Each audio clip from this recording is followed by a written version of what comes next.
তো বন্ধুরা, যেটা আজকের ভিডিওতে আলোচনা করার বিষয় সেটি হলো আইপিএলে কি খেলতে পারবেন হার্দিক পান্ডিয়া। এখনও ধোঁয়াশা রয়েছে। রোহিত শর্মাকে সরিয়ে এবার মুম্বাই ইন্ডিয়ান্সে অধিনায়ক করা হয়েছে তাকে। যদি শেষ পর্যন্ত সত্যিই হার্দিক পান্ডিয়া খেলতে না পারেন তাহলেই মুম্বাইয়ের নেতৃত্বে কে দেবেন।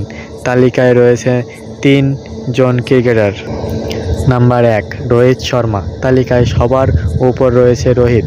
মুম্বাইকে অধিনায়ক হিসেবে 5 বার চ্যাম্পিয়ন করেছেন তিনি।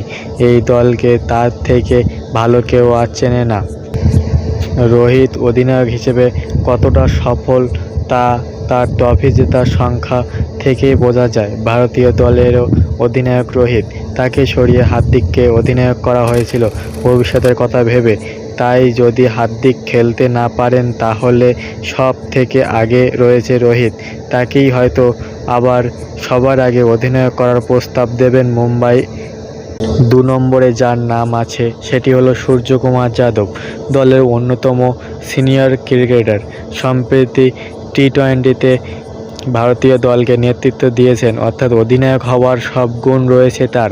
যদি কোনো কারণে রোহিত আর অধিনায়ক হতে না চান তাহলে সূর্যকে সেই দায়িত্ব দেওয়া হতে পারে। আবার মুম্বাই সরাসরি সূর্যকে প্রস্তাব দিতে পারে। 3 নম্বরে যার নাম আছে সেটি হলো জাসপ্রীত বুমরা।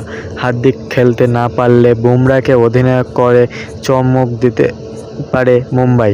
বুমরাও দলের অন্যতম সিনিয়র ক্রিকেটার। ভারতীয় দলকে 20-20-এর ক্রিকেটে নেতৃত্ব দেওয়ার অভিজ্ঞতা রয়েছে বুমরার। তাই তার উপরেও ভরসা রাখতে পারে মুম্বাই।